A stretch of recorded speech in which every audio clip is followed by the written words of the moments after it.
Nagising dahil sa sunog sa isang paupahang bahay ang ilang taga-barangay San Martin de Porres sa Quezon City. Nang mapula, nadiskubreng isang tenant nito ang nasawi. Ang may-ari ng paupahan tumanggi munang makipag-usap sa mga otoridad. Balitang hatid ni James Agustin.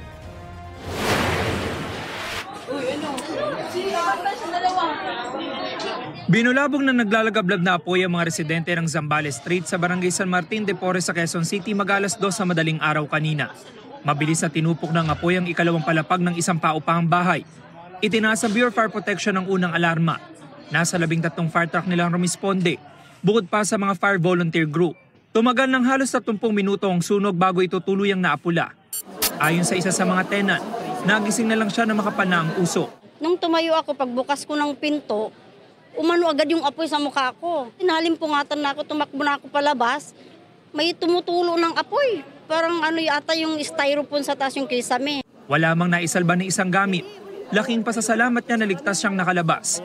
Itinuturing na raw niya itong ikalawang buhay. Mahirap na bumalik kasi ang bilis kumalat ng apoy. Doon mismo sa tabi ng kwarto ko. Ang lalaki namang ito na umuo pa rin sa isang kwarto nagtamo ng first-degree burn sa kanyang balikat at braso. Wala rin siya naisalbang gamit. Kinumpirma ng BFP na isang lalaking tenant ang nasawi.